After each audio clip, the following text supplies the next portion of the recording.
Morning. Welcome to A Life Worth Living. I'm Frederick Groth, and I believe that God has a plan for everyone, including you. And I have a message to show you how to live a life worth living.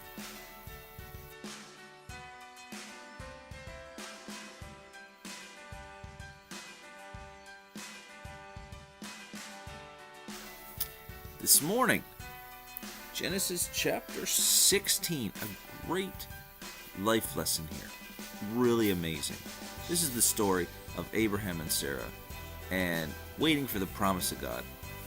And Sarah, they had enough. Sarah says, "Marry my servant and I'll have children through her." Because they're waiting for the promise of having a child. They're old people now. 75, 80 years old, no hope of having children. So Abraham goes through with it, marries Hagar, and has Ishmael. Problem after problem after problem incurs because of jealousy, because of many different problems. That's not the point. Point is this morning. When God gives you a purpose, when God gives you a plan, when God gives you a promise, it's for you. It's your promise. It's your purpose. It's your plan. Not someone else's. Not the Egyptians. Okay? It's your plan. God will give it to you. You may have to wait a while. And the impatience is infuriating sometimes. Trust me, I know. But we just have to wait. We just have to work.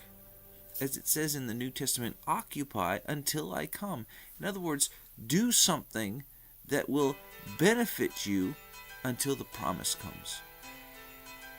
Now, we really have to get this in our heads. We really have to realize, because a lot of people are allowing others to benefit from their promise.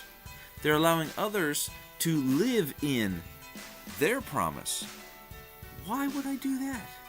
Why wouldn't I live a life that will bring me to where my promise is? To where my purpose is? To where the plan of God for my life is?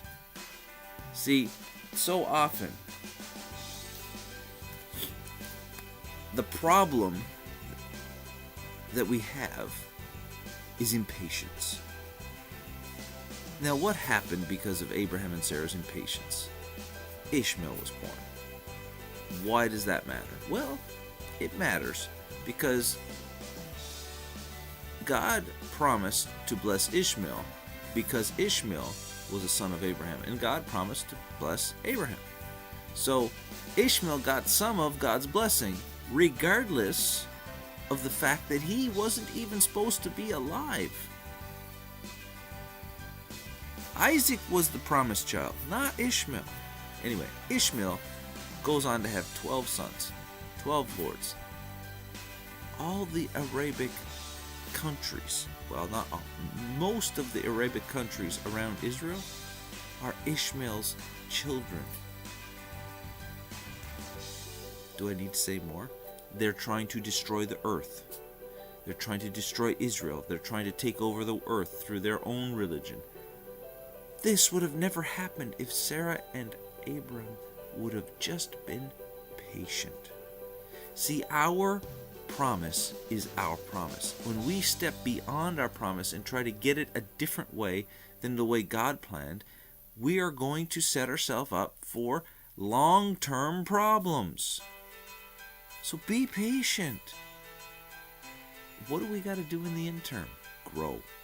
Grow, grow, grow. Occupy till I come. Grow.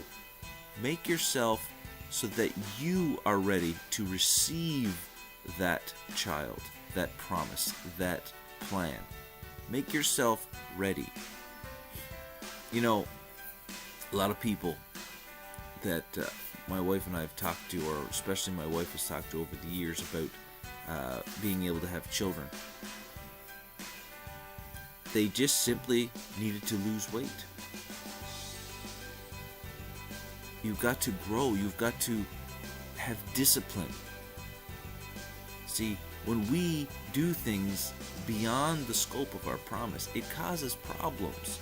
Physically, mentally, spiritually, both for us and those around us. So we need to get to a place where we can receive the promise. We need to be patient,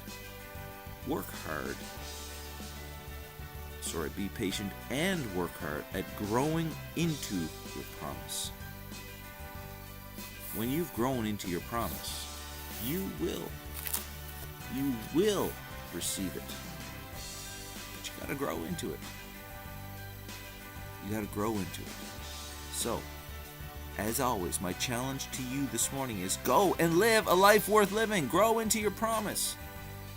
Stop letting other people live your promise. You go and grow and live a life worth living.